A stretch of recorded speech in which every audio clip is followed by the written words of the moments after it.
네, 매주 금요일 부동산 경제 언박싱 이 남자를 만나는 시간이죠. 김인만 소장님 나오셨습니다. 어서 오세요. 안녕하세요. 기분 나쁘지 않으시죠? 네, 좋아하신 것 좋습니다. 같은데. 추석 지나고 기분이 갑자기 좋아졌습니다. 추석은 잘 보내셨어요? 네네. 이 추석 지나고 나서 이제 부동산이 어디로 갈 것이냐 굉장히 중요하다고 하셨는데 네네. 어디로 가는 걸까요?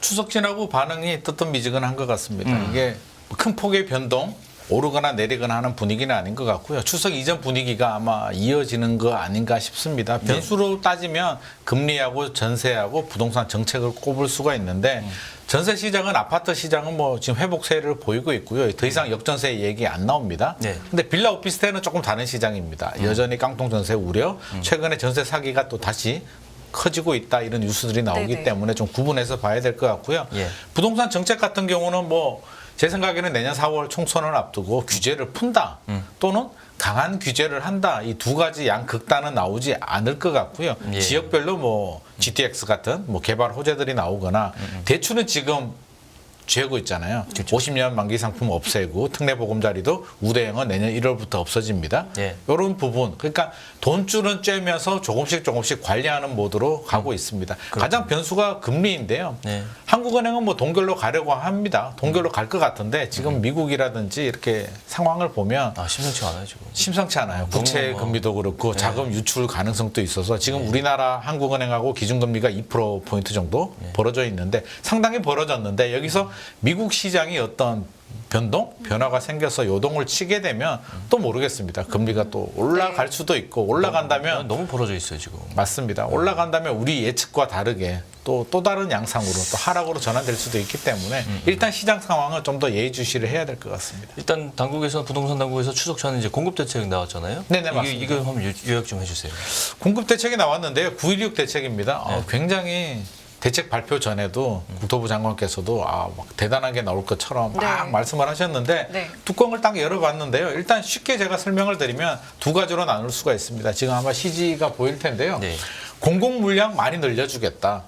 민간 주택들, 민간 건설사들 지금 공급을 잘 안 하고 있으니까 쉽게 할 수 있도록 우리가 많은 지원을 해주겠답니다. 공공은 직접적으로 늘리겠다라고 하는데 3기 신도시 있죠. 네. 3기 신도시를 용적률을 올려서 한 3만 호 정도 더 늘리고 신규 택지를 발굴해서 12만 호를 추가로 더 늘리겠다라는 내용이 들어가 있고요. 기간도 좀 단축하겠다. 뭐 최근에 철근 누락 뭐 이런 게 있으니까 공정 관리도 좀 제대로 하겠다. 이런 내용 정도 들어가 있고 네. 민간 같은 경우는 이제 지원을 해주는 거죠. 민간 건설사들이 안 짓고 있으니까 너희들 왜 안 짓니? 제가 볼 때는 아마 뭐 간담회 같은 걸 좀 한 것 같습니다. 그래서 간담회 내용을 열심히 적어가지고 아마 그대로 반영을 한 거 아닌가 싶은데요. 네. 사업 여건을 좀 개선해 주겠다라는 내용이 들어가 있는데 빨리 지으면 인센티브 주겠다. 인허가 받고 빨리 하면 착공 빨리 하면 인센티브 주겠다는 거고요. 네. 전매 제한 얘기가 나오는데 이 전매 제한이 우리가 알고 있는 분양권을 전매한다 이런 전매 제한이 아니고요. 건설사들이 땅을 확보하잖아요. 네. 네네. 공사하려고 땅을 확보했는데 시장 분위기가 안 좋아지니까 공사를 못 하잖아요. 네. 이 땅을 처분을 해야 되는데 이게 제한이 걸리거든요. 그러니까 이걸 쉽게 좀 처분할 수 있게 그것도 제한이 걸려 있었어요? 네, 능력이 되는 다른 건설사들이 건설사를 팔 수가 있네요 그럼? 그렇죠. 이제는 다른 건설사한테 능력이 되는 건설사한테 팔 수 있게. 그 예. 얘기는 뭐냐면 능력되는 대형 건설사들이 중소 건설사들 땅 사가지고 빨리 니들이 좀 지어라. 많이 지어라 이런 의미로 보여지고요. 그렇군요. 뭐 그런 내용들 들어가 있고 또 하나는 최근에 아마 저희도 여러 번 소개를 드렸는데 PF 대출. 예. 네. 돈줄이 막혀서 못 짓는다. 금리도 높고 PF 대출 연장도 안 되고 신규 PF도 안 된다라는 목소리들이 많았는데 PF 대출 뭐 보증 확대하고 금융적 지원을 해주겠다라는 내용 들어가 있고 또 하나는 이제 비아파트 빌라, 오피스텔, 다세대 연립 뭐 도시형 생활주택이 있는데 네. 우리가 앞서서 말씀드린 공공분양주택이나 민간 아파트들은요. 지금 규제를 풀어줘도 3년, 5년 후에 잘해야 3년, 5년 후에 입주를 하거든요. 그렇죠. 그러면 그 사이에 부족한 주택은 어떻게 해결하느냐 부분에 대해서 국토부가 내놓은 해답은 오피스텔, 도시형 생활주택을 좀 많이 지을 수 있도록 주차장법을 좀 완화해 주겠다. 지난주에 주차장을 좀 말씀하셨죠? 적게 지어주면 건설하시는 입장에서는 많이 세대수를 늘릴 수 있기 때문에 그렇죠. 그런 내용들이 지금 포함되어 있습니다. 그러면 이런 대책이 이번 지금의 이 부동산 시장에는 뭐 어떤 영향을 좀 줄 거라고 생각하세요? 사실 영향을 좀 많이 줬으면 좋을 것 같은데요. 네. 지금 제 주변에도 많이 물어봤거든요. 네. 어떠냐?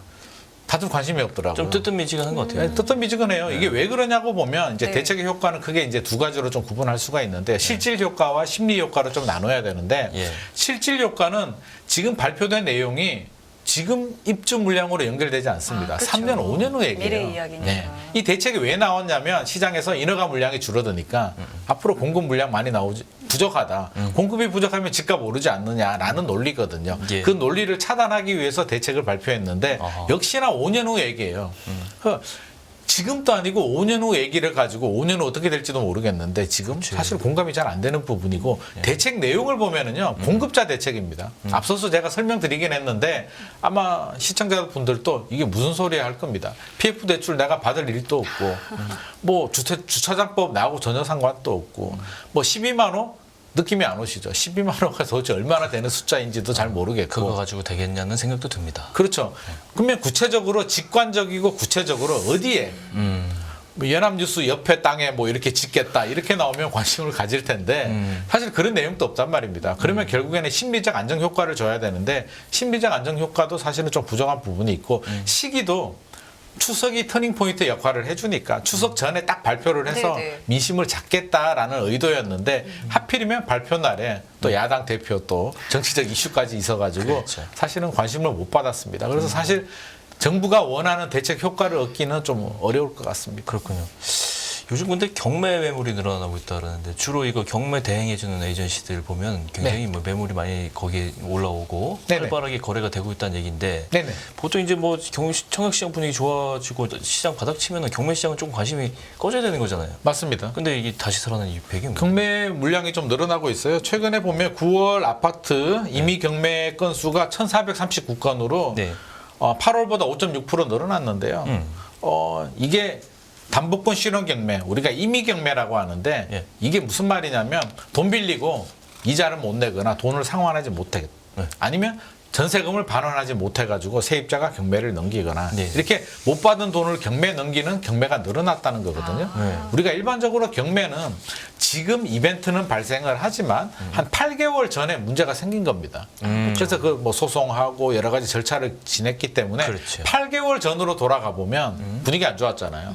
안 그때 좋았고 터진 것들이 지금 나온다. 그렇죠. 터진 것도 갑자기 터지는 게 아니라 기다리고 내용 증명 보내고 했으면 작년이 1년 동안 금리도 오르고 굉장히 어려웠기 때문에 네. 골마서 터질 게 지금 터지고 있는 겁니다. 그래서 이게 일시적인 문제는 아니고요. 아마 지금도 고금리가 계속 이어지고 있기 때문에 기다리다 못 버티는 분들이 이제 절차에 들어가게 되면 당분간은 이런 추세, 경매 물량이 늘어나는 추세가 계속 이어질 것 근데 같습니다. 관건은 이게 낙찰 가율 아니겠어요? 예. 낙찰 가율이 진짜 궁금하시는. 이게 지역별로 좀 편차가 있는데요. 뭐 서울의 인기 지역들, 강남 인기 지역들은 오히려 감정 가격보다 더 높게 나오는 경우들도 있는데 예전에 상당 기간 그래가지고 이건 좀 약간 기이 현상이었잖아요. 그렇죠. 근데 그런 지역을 제외하면 사실 그렇게 높게 나오지는 않고요. 여전히 한 80% 수준 그 정도 보이고 있기 때문에 그렇게 시장이 좋다라고 보여지지는 않습니다. 그렇군요. 요즘 청약 시장 분위기는 좀 어떤가요? 그나마 괜찮은 시장이 좀 청약 시장이거든요. 그나마 좀 고분양가임에도 불구하고 청약 경쟁률이 좀 괜찮게 나옵니다. 그래서 건설 회사들도 요즘 좀 활발하게 좀 움직이는 부분이 있는데 예.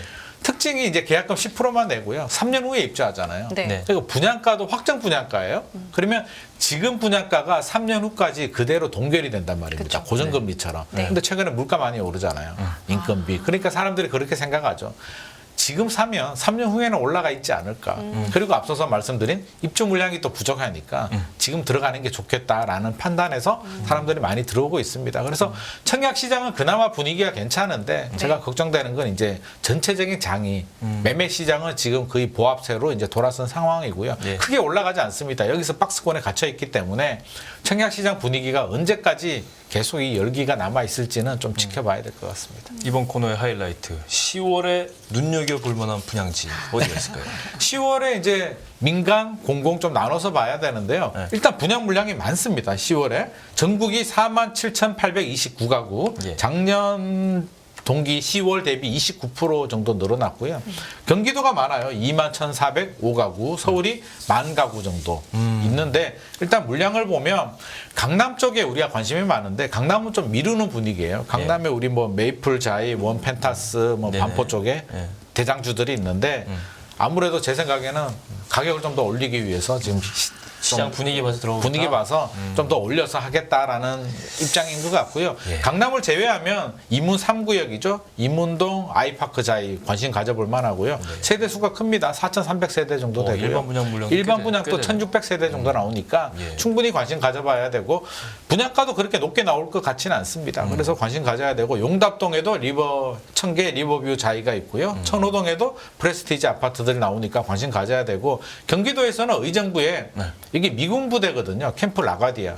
미군 부대 이전하고 예. 부지가 굉장히 큽니다. 복합 개발로 한 4,000세대 정도 개발이 되는데 이번에 더샵 의정부역 링크시티가 1,400세대 정도 나오니까 저도 현장에 한번 임장 가긴 했는데 위치는 괜찮더라고요. 그래서 충분히 관심 가져볼 만할 것 같습니다. 네. 공공 물량은 또 어떤 게 있을까요? 공공이 이번에 좋은 게 많이 나옵니다. 뉴홈 들어보셨잖아요. 예, 뉴홈. 그때 네. 저희도 대박. 얘기했었잖아요. 얘기했는데 3차 물량들이 나오는데 네. 위치가 역시나 좋습니다. 이번에 저는 굉장히 기대가 되는 게 네. 3기 신도시 아시잖아요. 3기 신도시 하남, 교산, 남양주, 왕수, 고양, 창릉, 부천대장, 인천, 계양이 있는데 설문조사를 했는데 가장 높게 나온 데가 하남, 교산이거든요. 하남, 교산 신도시가 이번에 나눔형 물량이 나옵니다. 452호 나오니까 저는 무주택자들은 일단 할 수 있는 분들이라면 하남, 교산 노려봐야 될 것 같고요. 서울에서도 나옵니다. 마곡에 나오니까 다들 눈이 이제 동그래졌는데 마곡은 토지 임대부예요. 그러니까 그때 설명해 주셨죠. 그렇죠. 한번 설명해 드렸죠. 예. 토지는 서울시가 가지고 있고 그렇죠. 우리는 건물만 분양을 받기 때문에 약간 좀 이게 내 집 맞나? 라고 말씀하시는 분들이 있는데 가격적으로 확실히 저렴합니다. 이게 보증금이 3억 1천 정도에 월 한 70만 원 정도 내야 되거든요. 그러면 70만 원 부담스러운데 라고 생각할 수도 있는데 주변에 월세 시세를 보니까 4억에 100만 원 정도 하더라고요.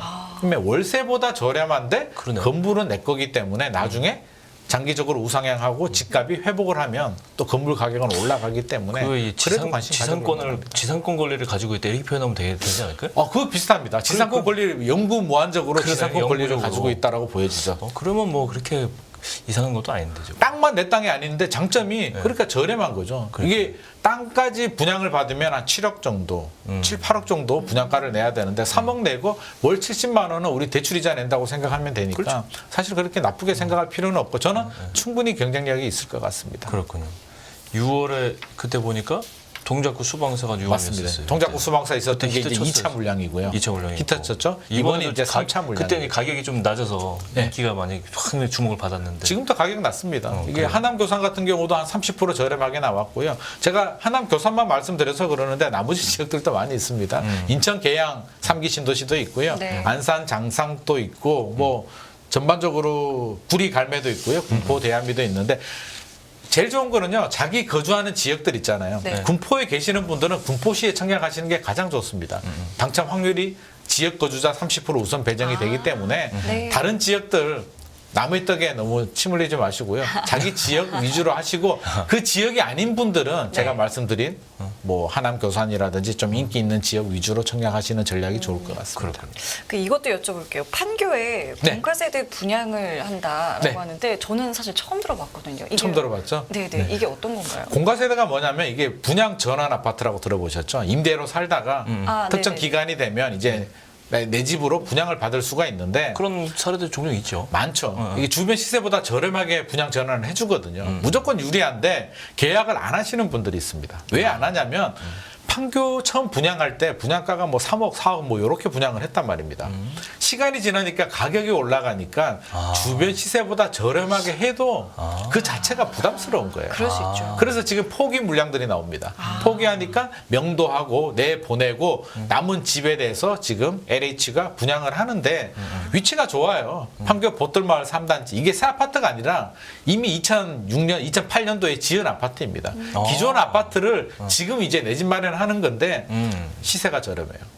시세가 굉장히 저렴하기 때문에 예. 3.3제곱미터당 한 3,300만 원 정도. 판교가 지금 주변 시세가 한 5,500만 원 정도 하거든요. 아이고. 상당히 저렴하죠. 그러네요. 그러니까 그래. 이게 공공 분양하고 똑같습니다. 그러니까 네. 청약 통장이 있고요. 네. 무주택 세대주 중에 납입 금액이 많으신 분들이 유리하니까 혹시라도 오늘 우리 방송을 보고 내 청약 통장 매월 10만 원씩 한 20년, 30년 넣었다 하시는 분들은 판교 놓치지 마시고 꼭 해보시는 게 좋을 것 같습니다. 그렇군요.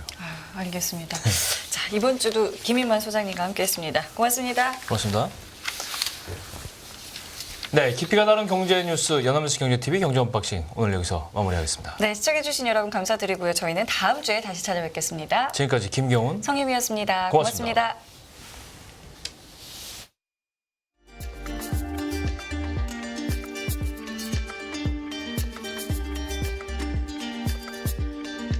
끝없는 위기 속 기회는 언제나 숨어 있습니다.